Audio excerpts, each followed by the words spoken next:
A lot of these people write to me and say, I heard The Fall, which record should I get? And I never have any hesitation in telling them, you must get them all. Because it's impossible to pick one, you have to have them all.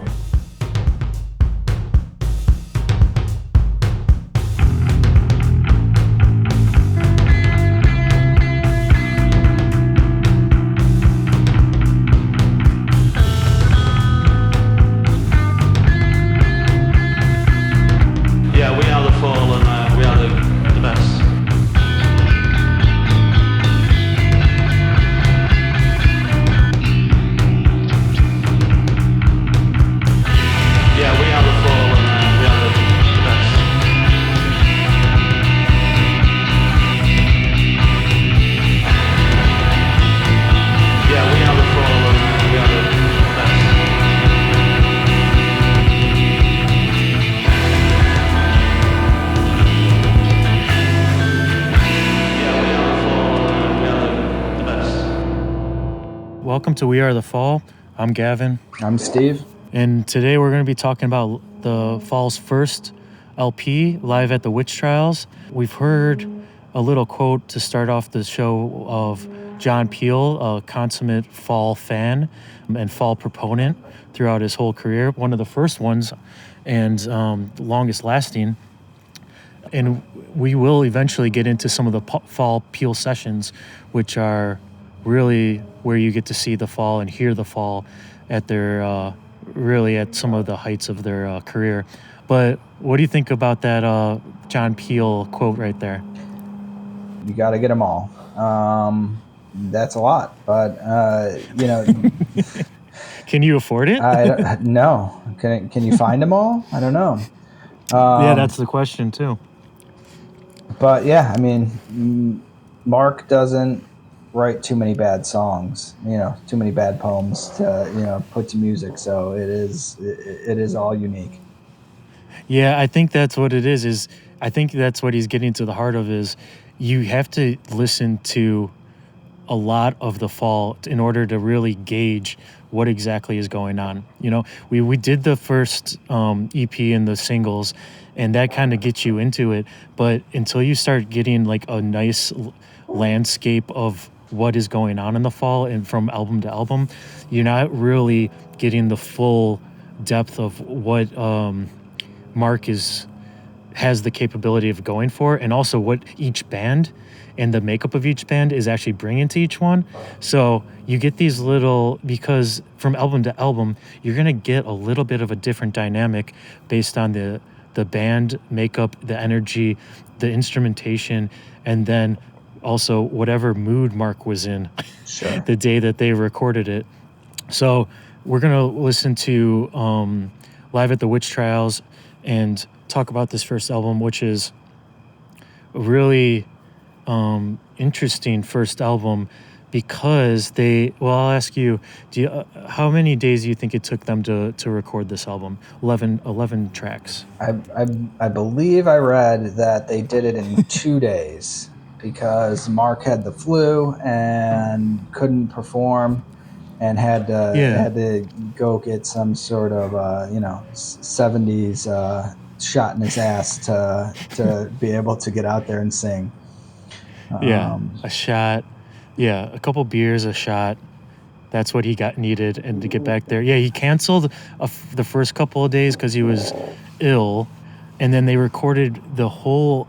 It sounds like they recorded the entire album in one day, and then the next day, Bob Sargent, the producer, mixed it. So, I mean, they were ready. I mean, it kind of goes back to Mark always had the songs ready, right? And then he was always going to make sure that the band was ready to record the songs at any given moment. I think that's what I think maybe one of the number one criteria to be in the Fall is you always have to be ready with the next thing or be ready to do what was already kind of fleshed out, even roughly, and because it might be on the album. Which is, I think some of, yeah. Which is cool because, Live at the Witch Trials, it's not live, but pretty much it is. It's not Pretty live. much it is live, right? Like Yeah. I don't think they had too many sets.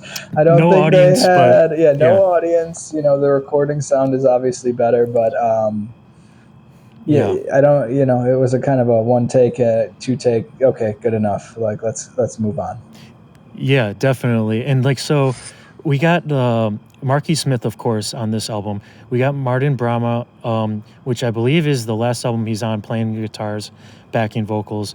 Mark Riley on bass, which is great because he becomes the guitar player moving forward. But he's on bass here. And then Carl Burns, which is, I believe this is the last time he's on here until he comes back to the fall later on.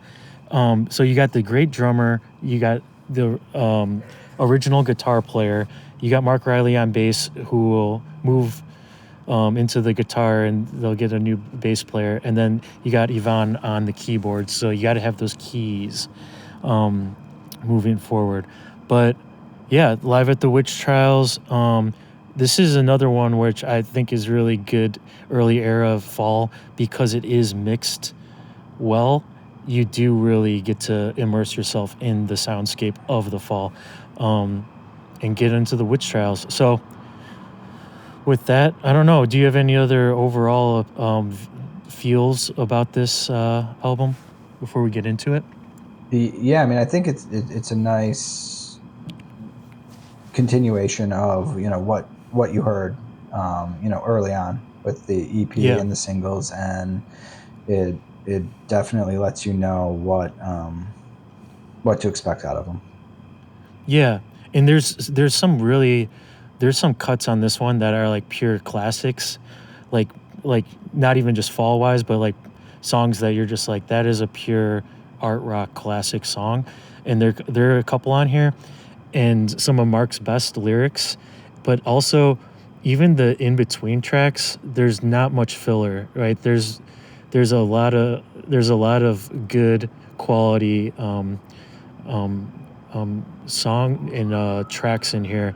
And interestingly enough, it has some of the long repetitive songs that you're used to getting with the fall, but it's not till like the back half where you start getting some of those. So after the first track, which was originally recorded for the EP, and Mark said it wasn't up to snuff, so they held off on it and re-recorded it. After that track, it's kind of a lot of little nuggets in here that are really fun. So let's get into it. Let's go into the first track, Frightened.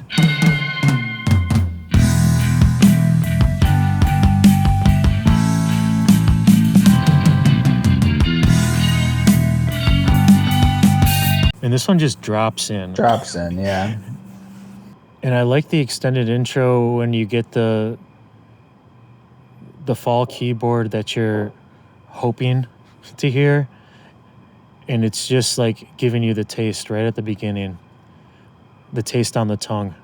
Yvonne's been practicing her keyboard.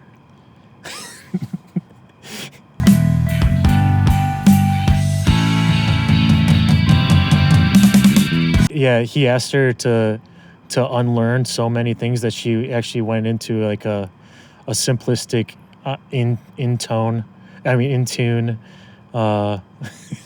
tone for this first track. I mean, just like starting with a lyric like "I sweated a lot" and you could feel the violence is is putting me someplace. I got the shears pointed straight at my chest.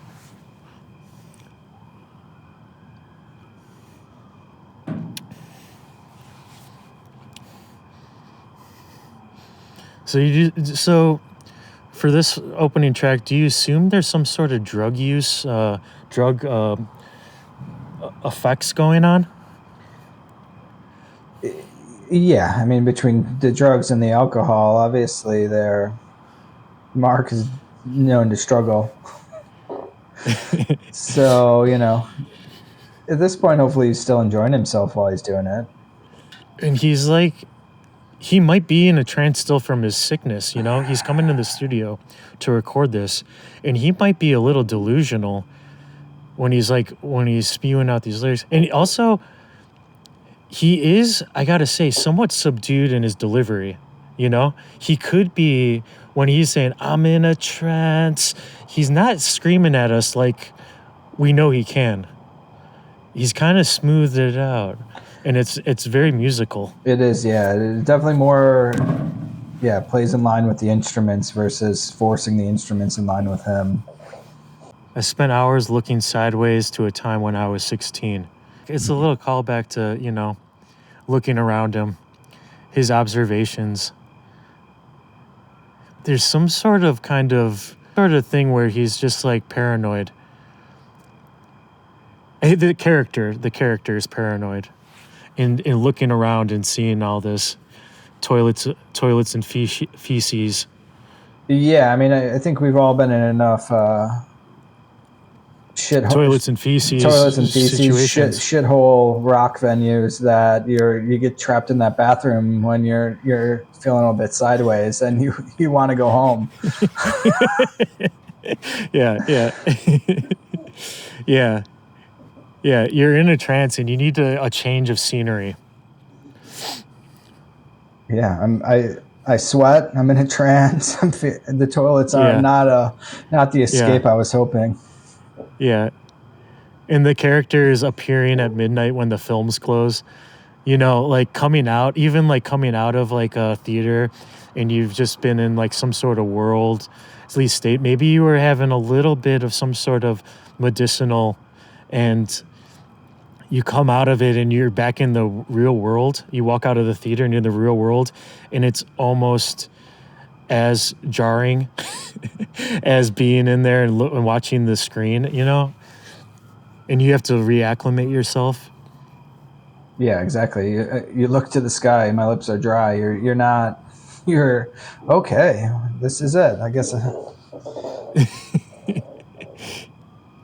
Amphetamine frightened.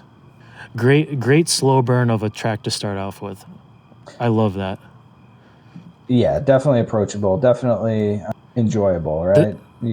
That bass has like some sort of chorus like phased effect on it, where it's the same thing throughout, but it has that texture that really makes it like a little bit off of what you would expect from, if he would have chosen to, or if they would have chosen to put a dry bass line in there and it's just driving along, it's not the same effect of having that little bit of a shimmering quality of like, like a puddle on the street when he's walking around. There's some like reflections going around.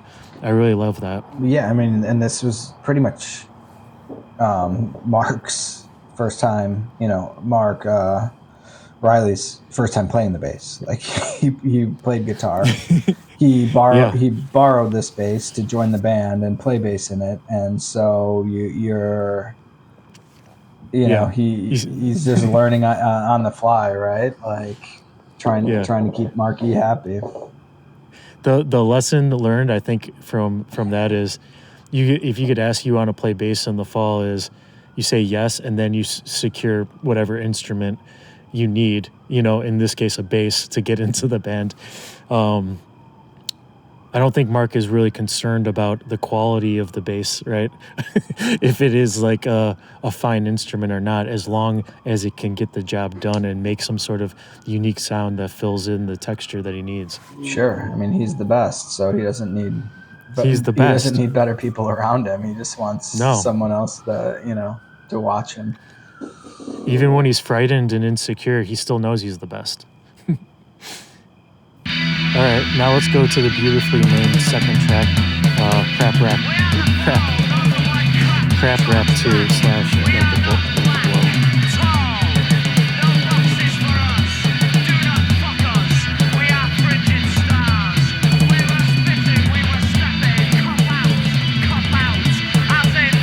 It makes me wonder what Crap Rap number 1 was.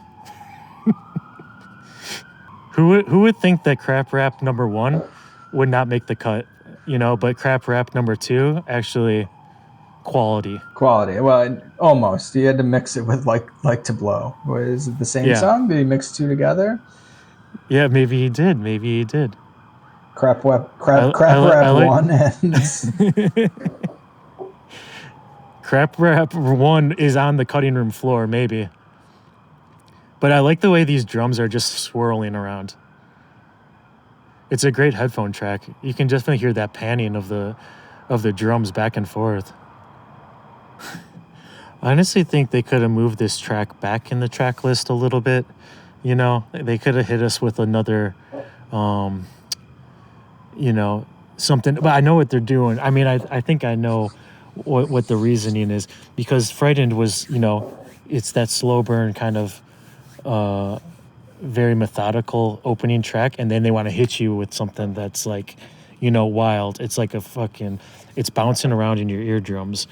It almost could have been faster. Like if they wanted to Faster. Oh yeah. you know, if they wanted to hit that punk rock, like I jarring, could hear that get faster. them up off the floor, like get them moving. Yeah, I like to blow. Concentration Zone, living on snacks, potatoes in the packs.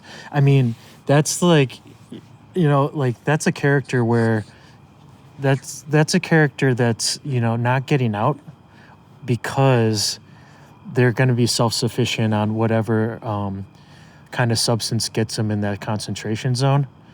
And then, you know, it's just going to be time passing, flying past them. In circles, though. It's all the same. In circles, it's all the same, right? home. Like it's not any different. It's just the same over again. Yeah, it's the same. And yeah, it's the cycle. Maybe of procuring whatever you need, going back home, getting your snacks out on the table, partaking in whatever recreation you're going to partake in, but then you're completely fine because you're in your concentration zone, and you're just going to let it spin out of control. Yeah. I mean, crap rap number 2. It's a classic. I think we can agree it's a classic. It's as an intro, and then Like to Blow. It's a good change of pace from the first one. But should we go into something that's stone cold classic? Yes, we should. Rebellious Jukebox. Let's listen.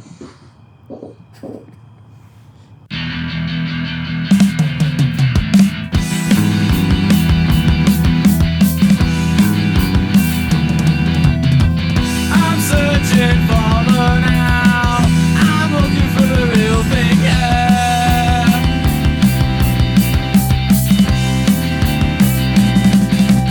Rebellious Jukebox. This is where I'm getting that Martin Brahma guitar that I love. Shimmery. I was going to say, this is truly musical, like a music song versus spoken word with instruments. Yeah, exactly. This is actually has a groove to it. And Martin's strumming is just like, he's not playing all the notes. He's kind of playing a jagged kind of rhythm that is so, I don't know, it's such a good groove. It's playing off of the bass in the rhythm section and the drums. And the Rebellious Jukebox, I mean, this might as well be, for the early era Fall, and maybe for the whole time, this might as well have been their theme song. I could easily, I would only hope if I ever got to see this incarnation of the band that they would come onto stage and just bust this one out first. I don't think Mark would do it because he knows that would be too easy. But it really just kicks. And the chorus, the backing vocals with Mark is something that I think he could have done a lot more of to make it just like more impactful, right? You're not going to find a fall song on a jukebox that, you know, in general, but their jukebox, if you fill it up with their songs, is going to be just totally setting the vibe for whatever dive bar or I don't know, what other situation would you be listening to the fall where it would be very, very fitting for the environment? Where could you play the fall? A wedding. A wedding. Oh, yeah, I'm sure the bride would like that. First Dance to Crap Rap too. Exactly. Maybe, with the father-in-law. but walking down the aisle. Crap wreck too. I'm walking down the aisle with frightened. That's like a slower pace. That's a nice pace. It's not really it's not really like setting the right context for what's about to happen, but it's a nice pace to be walking, you know? Maybe that's just the processional. A funeral. That's just A funeral that's might just- be nice. I'm all for it. I'm all for the funeral having some fall. No Xmas for John Keys. 1, 2, 3, 4. No Christmas for John Key. No Christmas for John Key. No Christmas for John Key. No Christmas for John Key.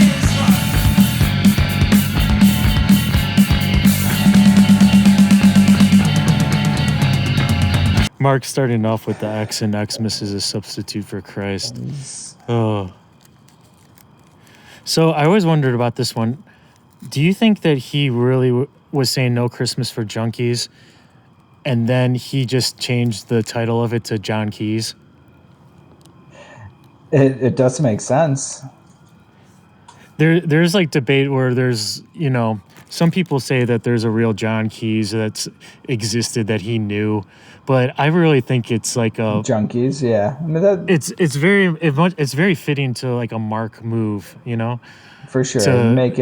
Make it less obvious. Yes, make it more interesting by saying it's a guy who might be a junkie, you know, most likely is. Which all your best junkies are struggle through the holidays, right? Like, especially John Keys. 20 special offer cigars. You're gonna have a good time. Yeah, definitely going to be enjoying that. Found talking to the cigarette machine. I mean, I can picture it. And then you get a little Mark solo Oz, you know? It's always best. With his some of his best instruments, right? Like, he's anti-guitar solo, so what are you going to have instead of a guitar solo? Vocal solo. Mouth noise.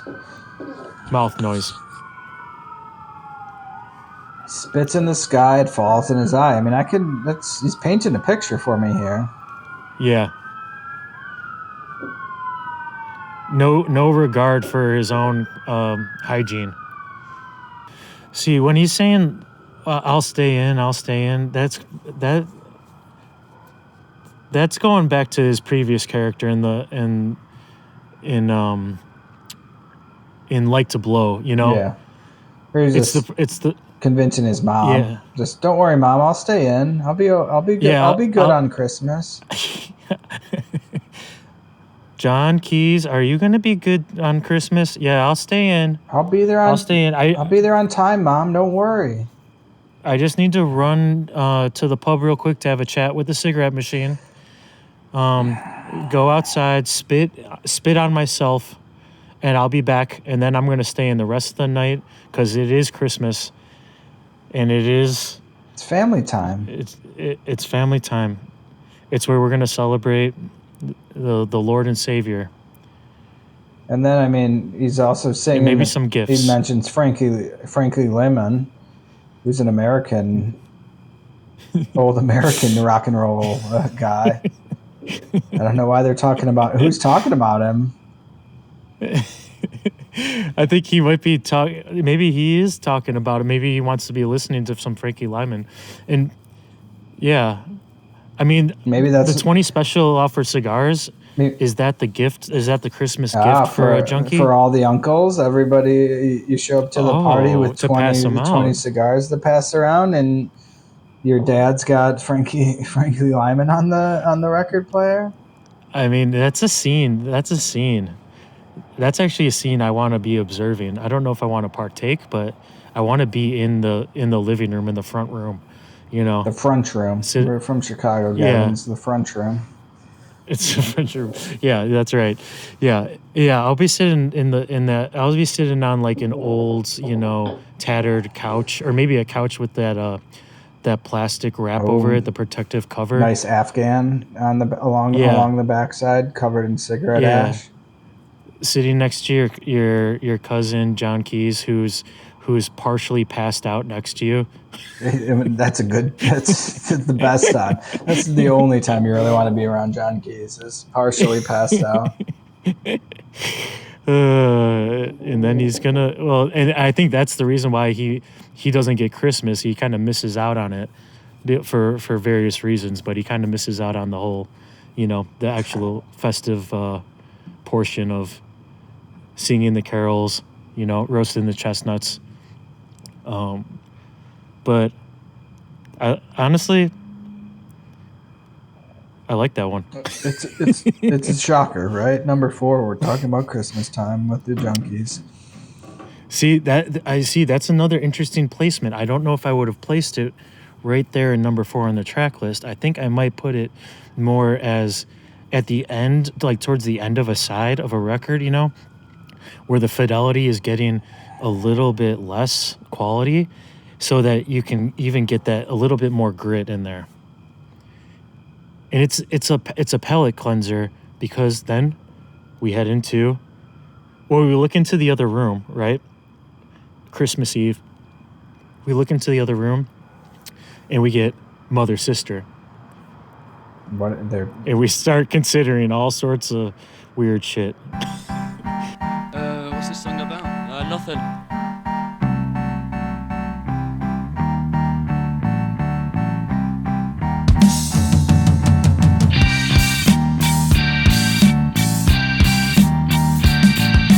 I think that's a great summation too of fall songs, is Mark saying, "What is this song about?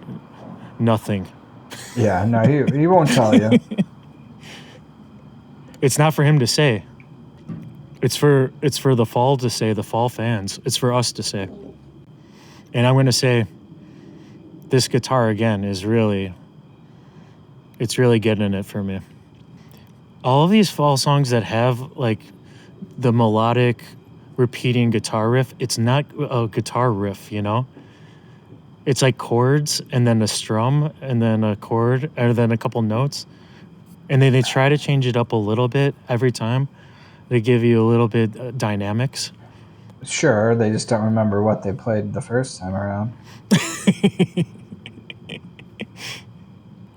Why does he say, why did you push your head in? Mother, sister. Why did you push your head in? I'm only guessing that someone shoved their head up a turkey's ass. Christmas Eve, turkey's gotta get stuffed somehow.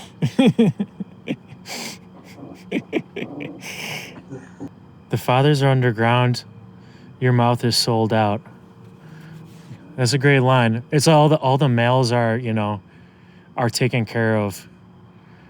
But the mother sister is literally is the one that's, stepping in to get the job done. I do enjoy the different pace of the slow to fast, slow to fast, slow to fast. Yeah, the change up, and the keyboard just goes off in the middle. And then we get another cool drum solo at the end too, with the drums. Bob Sargent mixing these drums and panning them around is really good. It's really fitting. It's almost like you're going down.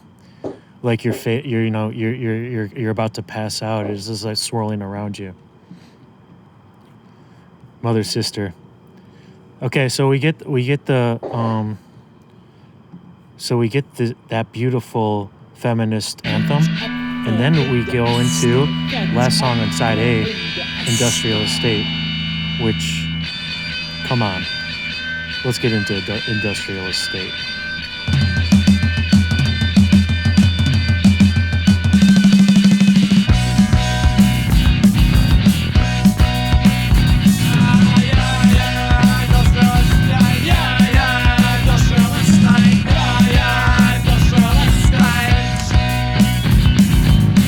Is this the most Manchester song you could write I think for the so. era, for the time? Yeah, I mean, I think this is everyone surrounding him is just like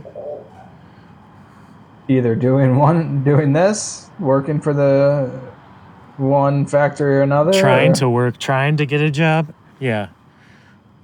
We build a canteen, but we haven't got much space.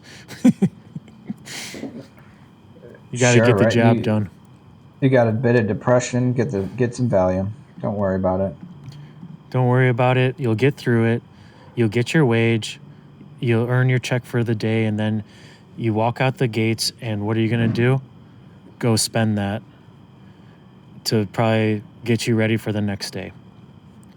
That's a great ender for the side, though, isn't it? Yeah, nice and fast. I mean, it's always hard for me to choose which fall is more enjoyable, the burst or the drawn out. Yeah, that's true.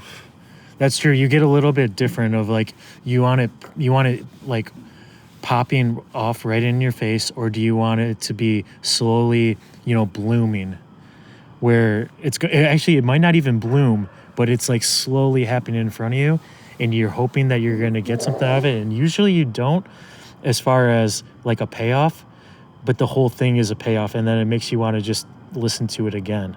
Yeah. Because you said, oh, there is a slow little ebbs and flows of it, where those ebbs and flows, how subtle that they may be, they are the slow blooms that happen on the second listen, the third listen, and then like the 40th listen. Sure, and you're just like, what did I miss? Why did it end? Like I was expecting a crescendo, finalization. Yeah. I guess maybe one more Yeah. time, and let's see if I just missed it.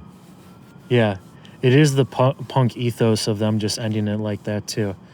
But also it's them. I mean, looking back on it, not in hindsight, that's some great like self-creative control to be like, no, that is it, Yeah. that is The it. poem is finished. We are no longer playing music. Yeah, and another thing that the fall is known for empirically is no overdubs, or limited overdubs.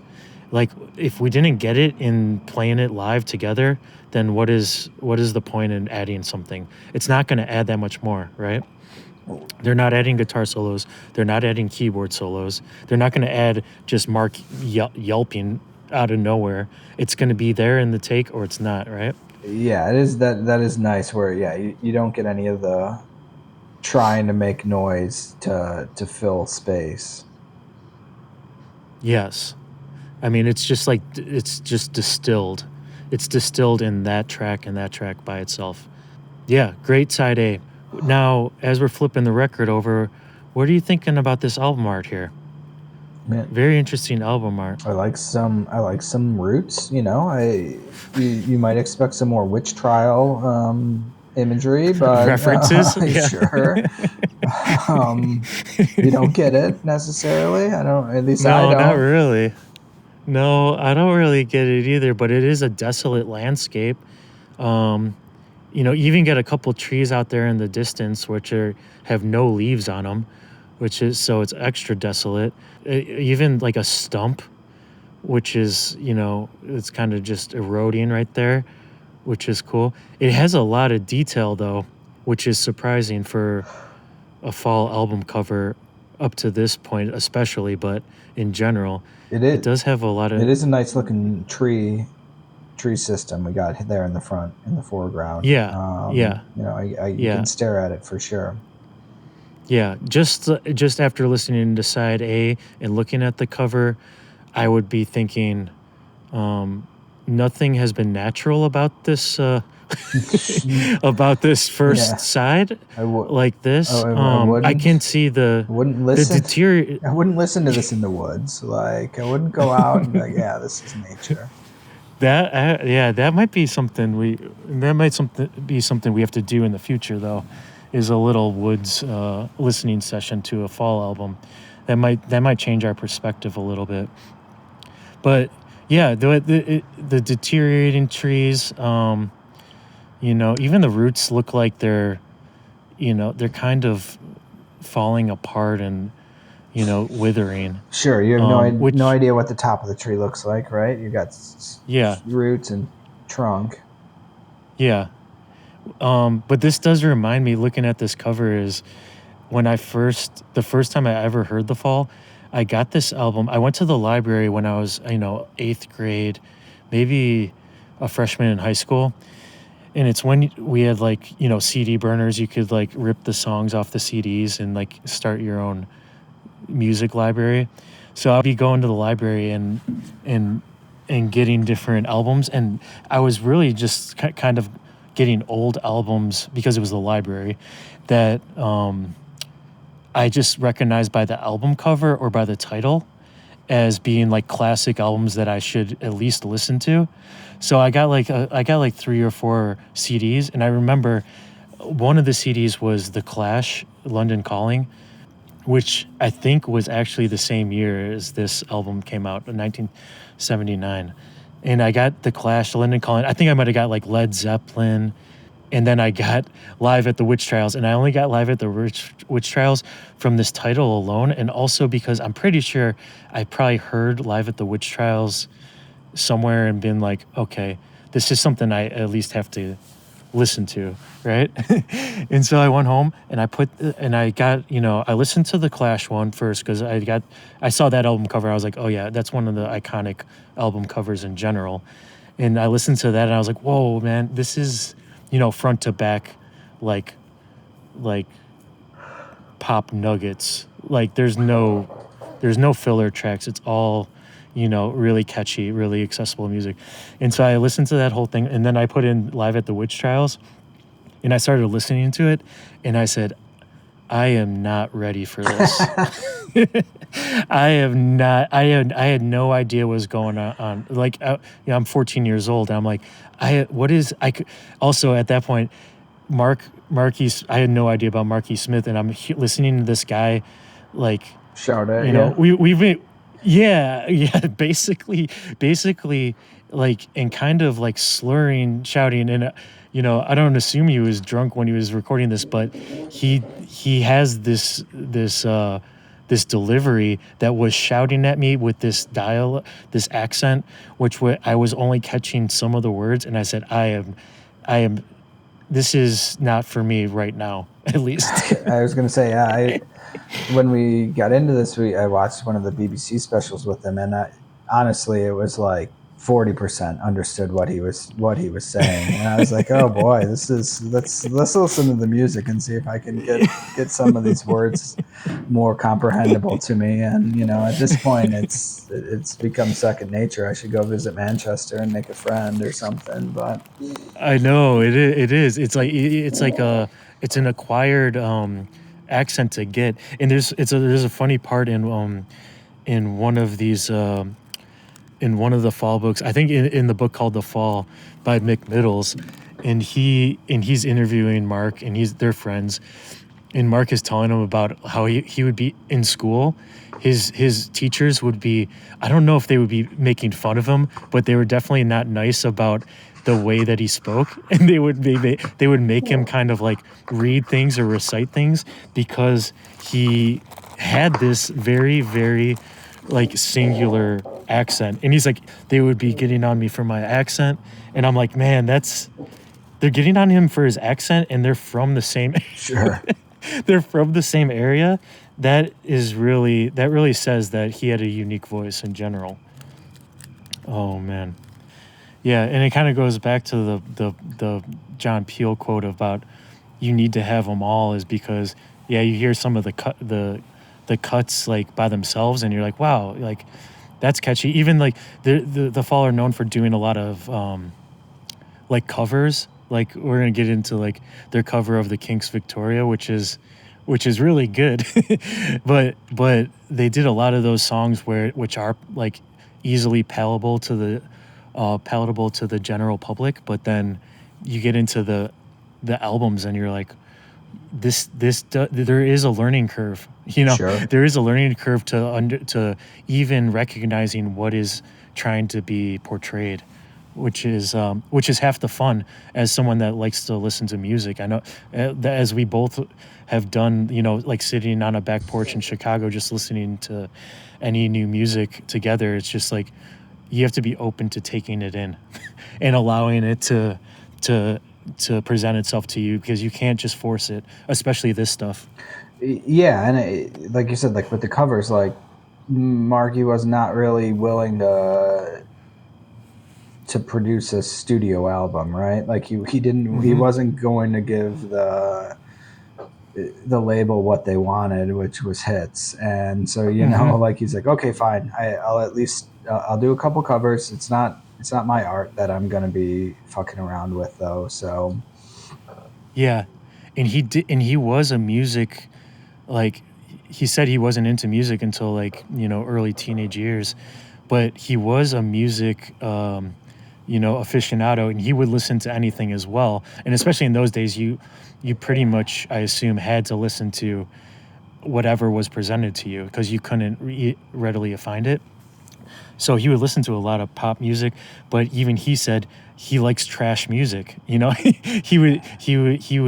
be interested in the music that was more trashy sounding, and you can see that that's what he made. He sure, made that yeah. music. Yeah. I mean, that's kind of what drew me in is like how many shows did we go and see, and we stayed for the first and second band, and then we walk out on the headliner just because you're like, oh, that's not what I'm here for. Yeah, exactly. To be surprised, right? To be caught off guard by something that doesn't sound pristine is something that's way more interesting and way more re-listenable than to something that has been, immaculately carved out and like sometimes overthought, where you're like, okay, it's so direct that there's nothing left for me to interpret. Sure, yeah, and true people with passion, right? Like the people opening up sets for a headliner like love what they're doing, right? Like whether they want to make it big or not, like they're there busting their ass to put something out for the 12 people that might be standing in front of them. But Yeah. and that's kind of what he did every day, right? Like it's like, okay, Yeah. we're gonna give it our all, whether it's good or whether it's Perceived as good. yeah, or Perceived as sure, good. whether Yeah. yeah, exactly. Like I like it. We're gonna give it the most professional and like thoughtful, performance that we Yeah. can. Yeah, and it's like, especially for themselves, right? Like for themselves to be pleased with it as a good performance, because I know that there's like a bunch of live albums and live takes that Mark would be like telling the band, like, what the fuck were you doing tonight? Like what you were off of it, and the band members are just looking at him like, I thought I played the best set yet, but it was perceived as something that was not right, and there was always that like kind of perfectionism, and it needs to be like this, and it wasn't necessarily musical. It could have just been that the energy wasn't there, right? Or they didn't get worked up enough, which he loved, would to work up the band just into a frenzy, so that he could have that energy to feed off of as well. Well, yeah, and you get the perception that he didn't care or necessarily seek the fame, but he definitely wanted it, right? Like he wanted the recognition. He wanted to be, he thought of himself as the best, and he wanted others to see him that way too. And but unwilling to change at all to fit that mold that may have given him the greater fame, the greater success that he ultimately maybe wanted, but couldn't make himself strive for or achieve. He thought he should get it naturally by his genius. Naturally, exactly. Yeah. And naturally, because he knew it was quality, He wasn't like, and he wasn't even going to force it on anyone because he didn't really care. He's going to play whatever songs are going to be the ones that he knows he can be putting 100% into, instead of just songs that someone wants to hear. He has no interest in that. Yeah, he's not going to Yeah. sit down and write a pop hit just to get on the charts, right? Like he wanted to be there, badly, but was unimpressed by what he heard when he played them, right? Yeah, and I wonder how much of it went into it because there was, and he's so anti-scene, like he's like, if when people would ask him about being in a scene or the Manchester scene, he said, I don't like scenes. I don't want to be a part of a scene. It has no interest to me to be a part of some sort of movement. He's like, the fall is the fall. It's a singular thing. He's like, that's all I control, and that's all that's important to him. So, yeah, I think that really is the heart of it. Is, he wasn't trying to force anything. He was just trying to get it done the right way.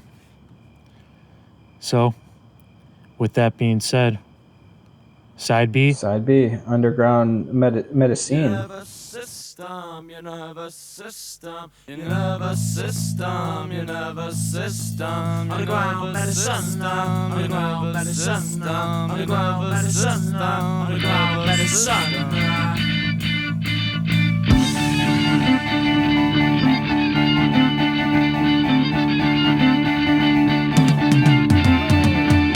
Now we get a little bit of overdub with the Mark overdubbing his voice on top of it. The minimal overdub. Like the twang in the beginning is nice. Yeah, those guitars are just so good. Do you think he's talking about that buried barbiturates all around Manchester? Is that the underground medicine he's digging up? I think he's talking about his love of vegetables and living a healthy lifestyle. I mean, he's a nervous system, and he needs that underground medicine to keep that nervous system going. The fuel. Shut down that psychosomatic voice, right? Shut it down. And I like the line, and the colonel shot better with 30 pints. They took his cup away. Take it away. Take it away. He needs his fuel, and sometimes with his fuel, you get right on target. Triple infinity vision. Yeah, you get that triple infinity vision where everything is right aligned for you. Yeah, I like that. That's a good one to start off side B. I mean, it gives you, it re-ups the energy, and then it hits right into 2 steps back, which is just so good.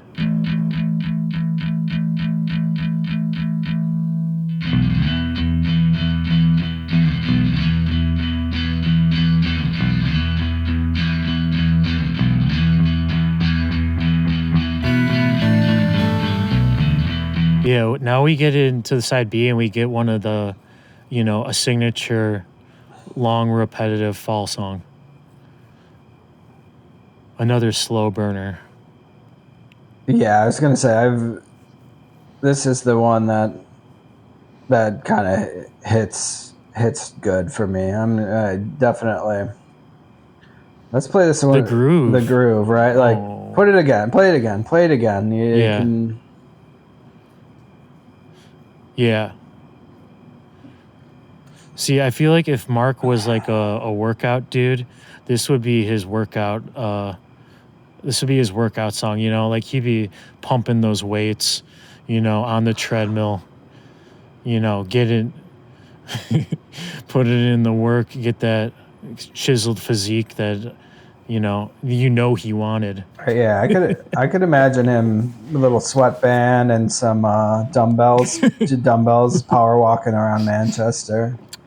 How about like a sweatband and like some short like workout shorts, but then like a turtleneck sweater? Okay, yeah, maybe not dumbbells, but he's just got some like cuff weights on his ankles or something. Yeah. I think he secretly likes sweating. Like maybe there was like some sort of problem with like with alcoholism. The heat ration. I mean, The yeah, constant, to sweat it out, the, to put it back in. the Yeah, constant body doesn't regulate temperature anymore. yeah, yeah. You gotta, yeah. So you got to deal with it, right? So you always got to be like layers, layers, layers of fabrics, but then layers of lyrics, and layers of lyrical meaning.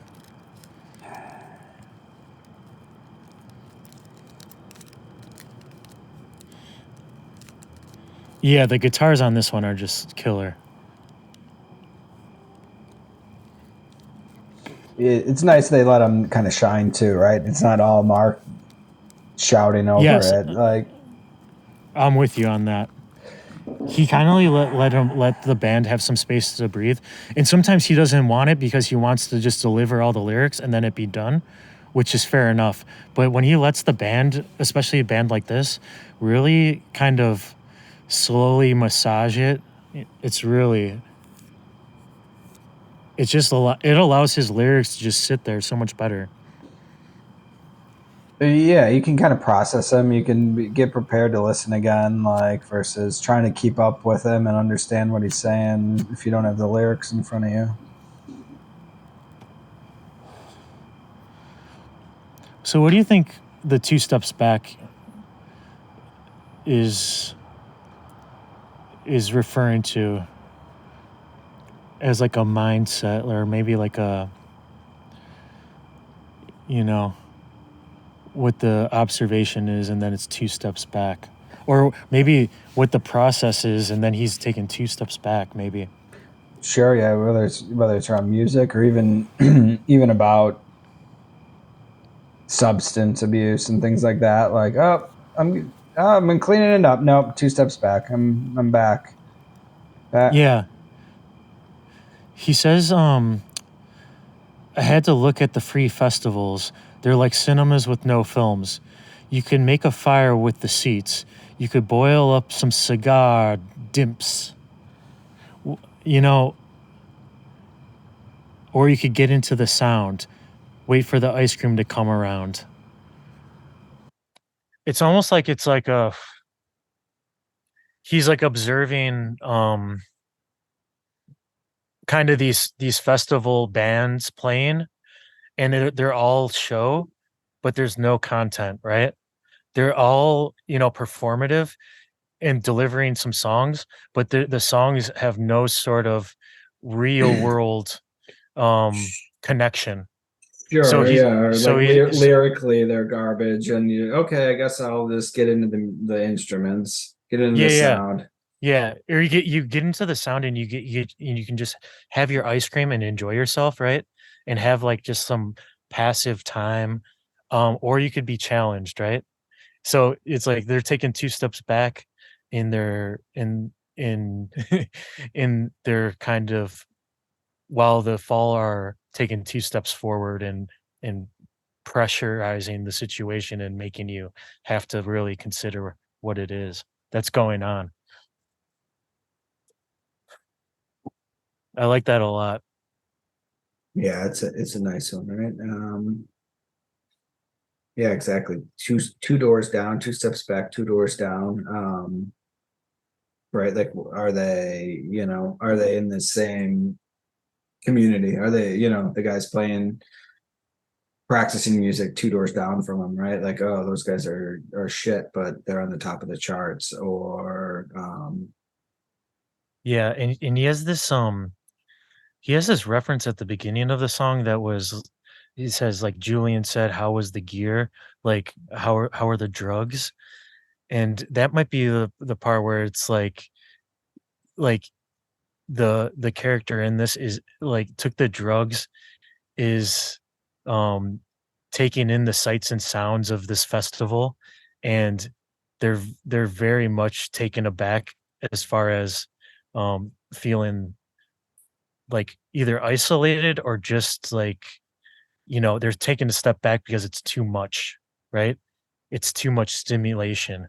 sure, yeah. He's like, I don't need the acid factories or mushrooms in the fields, right? Yeah. Like, what are they? Yeah, I also feel like when I hear that, when I hear him say that, I'm also thinking, I don't need that because this is already so surreal, right? Like being Well, surrounded by all these people or like all these people that are taking this in as a good time is already such a surreal situation, whether I'm on the drugs or not. It's just making me into a world of like this is um something that is maybe not as natural as it appears to be when you're in, like, a straight mindset. or yeah, maybe he wants it more natural, right? He says, I don't need the acid factories. I got mushrooms in the field. So like okay, I don't want that Natural. the strong acid, right? Like Yeah, I'm good. Like yeah. I got these guys. They'll lull me into my state versus force me there. Yes, exactly. Yeah, totally, totally. Um, now let's get into the only track where Mark plays the guitar on this track, Oh, which I didn't know, but let's give this one a go. Live at the Witch Trials, the title track. A little 52-second, um, little piece. see his chops.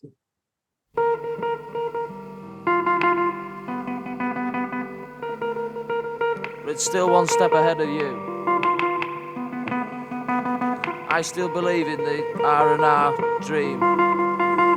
R&R as primal scream.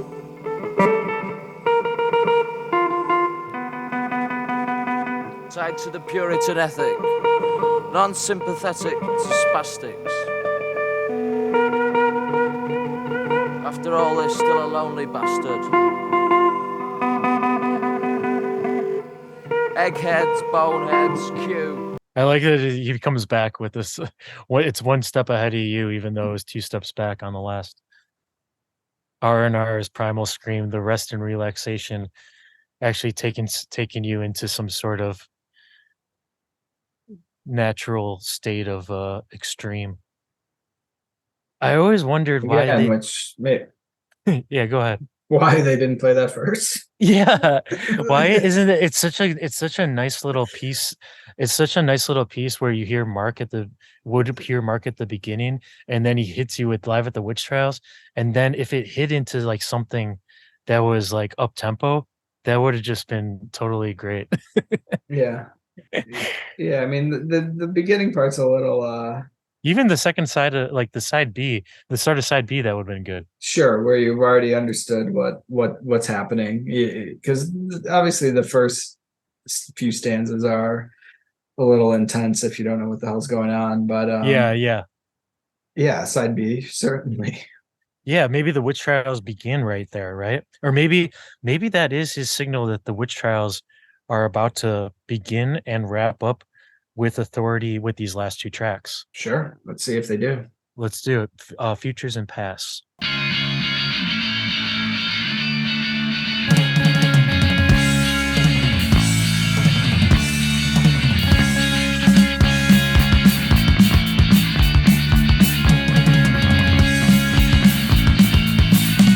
I was in a sleeping dream when a policeman brought my mother home by the You know, he's wandering around, he's trying to find another another drink.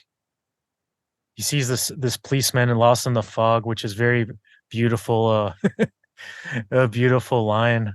And then the futures and past, it's all the same. Yeah, even like a throwback, whether it's about him or not, but like you cry for your lost childhood.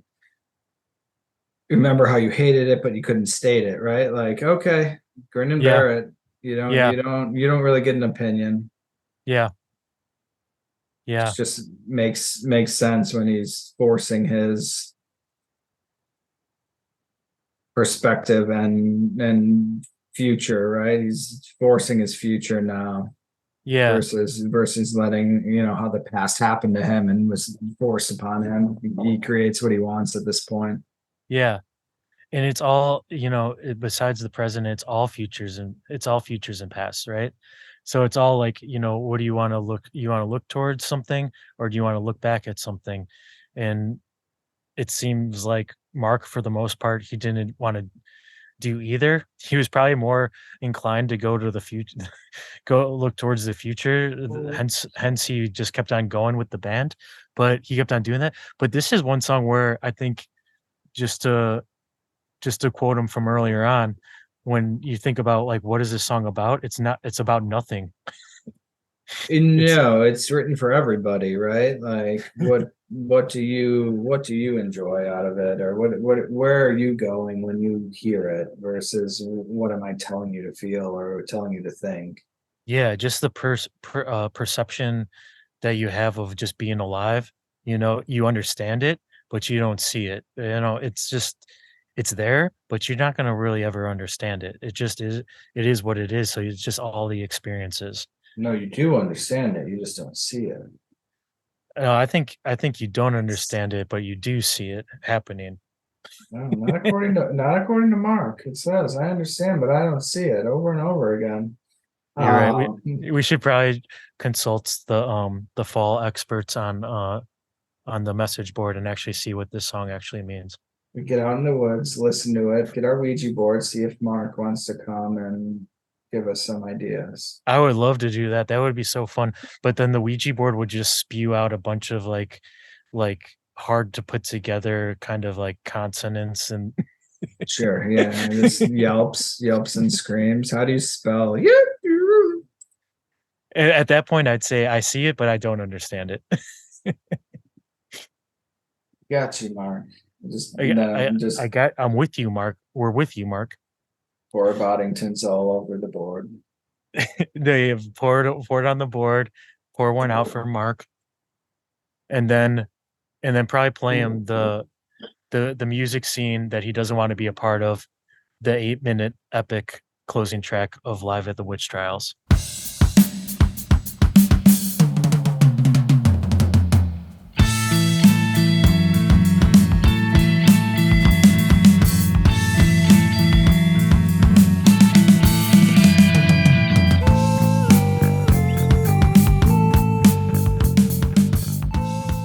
This is kind of like the feel good song, to wrap everything up. Yeah, I understand that. Uh, Mark appreciated what you did for him. I imagine once you were out of the band, he never thought about you again. no, there was no time. You can see where Mark is coming from on this song about music scenes and being the outsider, being the outcast, where if you're not going to have me, I got no interest in having you. Which probably just fucking stung that much more from him, right? Like if he was the outsider he felt he was his whole life, and then all of a sudden Yeah, thinks he is the best, and yet he's still not appreciated, then yeah, he's just like spit in their eye, right? Like yeah. And I heard early on in the fall when they were playing, maybe before they recorded or their first couple of singles, um, that people were telling the band members that their band was really good, but they need to get rid of the singer. So they were like kind of like pushing for him. So that couldn't have played well on his psyche in general. And so it probably just pushed him further and further away.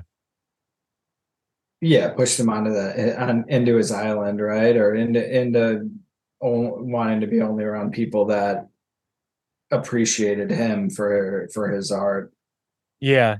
And then him seeing like he says, you're a good lad, here's a new flat, that stupid twat made for each other. Yeah, it's like, he's got that bitterness that is his signature bitterness of seeing people get what they uh have gotten and where he thinks he, is getting the second tier or maybe even lower level of recognition. Sure, and having early on having people walk out of the band, which probably led to Yeah, him firing more people before they had yeah, that chance, so that he yeah, had the satisfaction of, no, you're out of my fucking band, like yeah, that's true. versus you're not going to walk out on me, I'm fucking firing you, right? Yeah, I always think about that as well. Is like he he had the early on of people just leaving the band because they didn't like the micromanagement that was imposed on them. And also, even Martin, the guitar player, he says in some interviews that they were Mark or his partner at the time were kind of getting into his personal life and being like, why are you seeing her? Like you shouldn't be seeing her, whether it related to the band or not. And that kind of left a bad taste in his mouth, which, if that's true, that's fair. That's totally fair. But I think you're right. Like, he wants to be on top of things. He's in total control. So when someone's just like, no, I'm leaving, that makes him out of, he has to find a replacement. And he doesn't like finding replacements. He likes the new blood, but he doesn't like finding replacements. He doesn't like having auditions. He doesn't want to go through it. He's not going to listen to you play the drums and be like, I'm enjoying this. So he's going to make sure that he has a secondary plan in place so that when that firing happens on his terms, he's got the backup in place, which shows that he's just like, methodical. These guitar solos in the middle that are just like piercing and they're just playing off each other. They're just like swirling around each other. It's very fitting. It's also very fitting for a song that's talking about music scene people that are getting like pop recognition, and he's having this music scene song that has these guitars that are not, easily um they're not tasteful. They're just very much pure emotional in the moment. Sure, and then Yvonne's back on her keyboard game of just smashing the keys down. Yeah, I do like that texture of the keys. And they got the guitar feedback, which is cool. Yeah, not It's much like a whining feedback outside guitar. of this, right? Yeah, no. This is the one they might have gone off on the overdubs a little bit. They have to fill this space because Mark's not singing the whole time. Yeah. Well, It's 8 minutes long. There's a lot of lyrics, but there's space. and there's a lot of vinyl left to cover. We gotta Yeah. get a long Yeah. song in Yeah. here. Yeah. We're not making it's not an EP, Mark. This is your LP. Let's go. Fill it up. He was all about filling it up. And he had the tracks, so then he needed to fill it up. But also, if they recorded this in one day, he was just like, let's just, string it out. You could fade out whenever you want. You can cut it whenever you want. It's got to be the last track.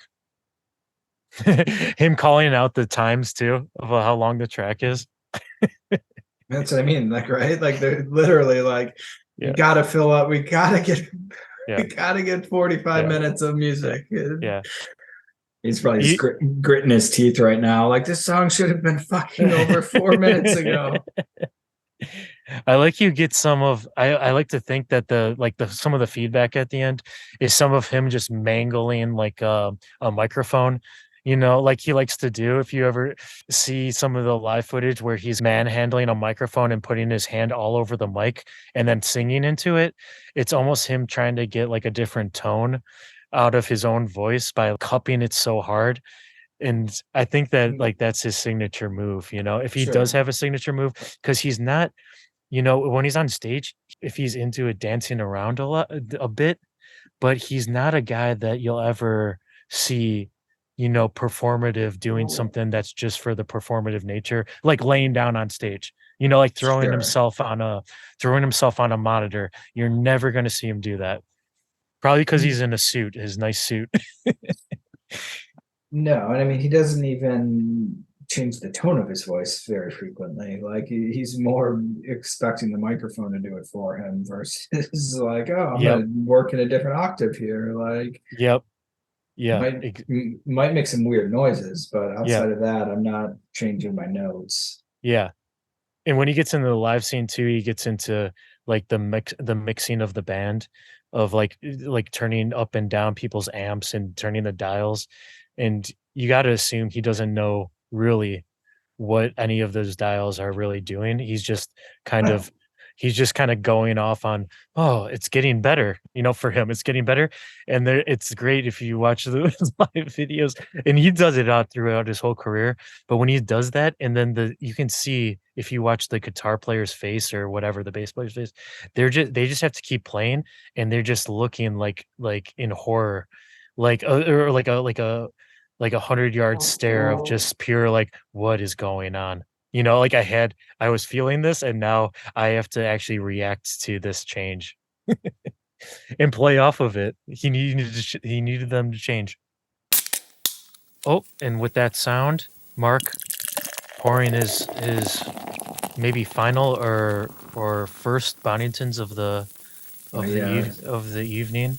What are you feeling for a rating for Live at the Witch Trials, the first full length from the fall, 1979? Well, we'll go 8 pints, and we'll finish it off with 2 neat single malt whiskeys. Oh, so you're getting it up there into this perfection sphere. I like this. I can't disagree with that. I mean, I'm thinking this is 11-track album. You're always gonna have the one track where it's not immediately resonating with you. On the first handful of listens. So I'm pretty high up on the scale already.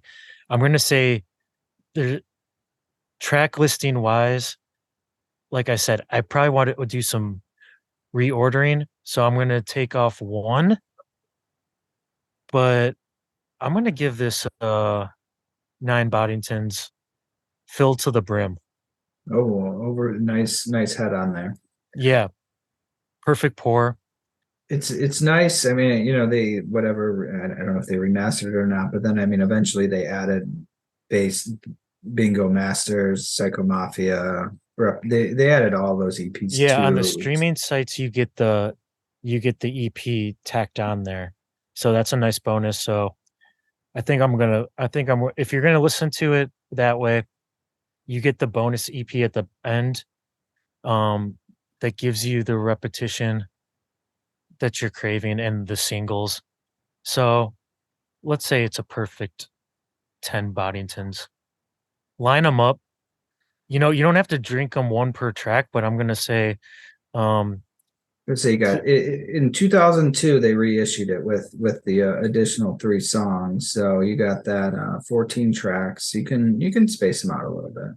I think you space them out, and then at the end, when you're done, you have a nice like a line of warm Boddingtons, and especially if you're an American listening to this, I think that's going to put you right into the groove that you need to be in to kind of put you in the place for maybe a couple subsequent listens to make this your new favorite fall album.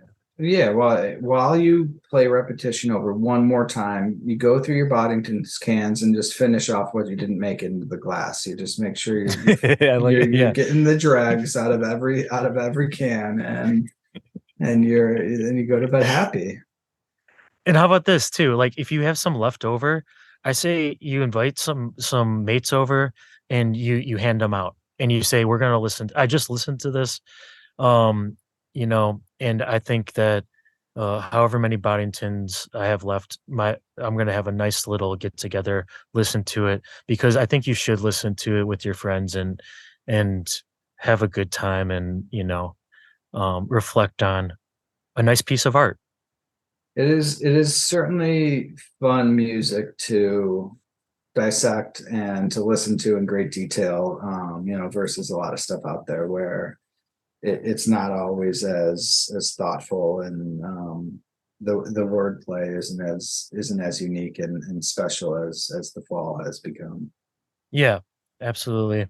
And like I said, throughout, the guitar work on this album alone is makes it so much more fun. I was gonna say they lose their guitar player, they lose Carl Burns on the drums, and it is a miss. A little shuffle, a little shuffle. But even Martin comes back later in the fall, which I'm looking forward to. Some Martin guitar and yeah. So until the next time, I think we just have to say We are the we are the fall. best.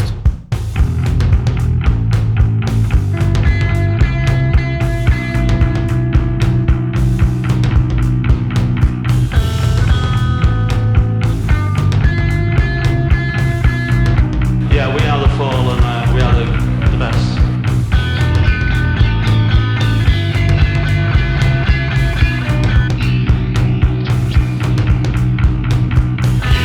Yeah, we are the fall and we are the best.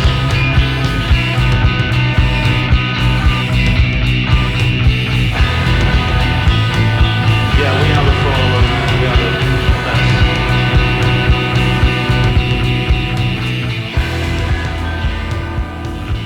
And in fact, I'll go further. I'll say anybody who can tell you the 5 best fall LPs or the 5 best fall tracks has missed the point, really. It's the whole body of the work that is to be applauded.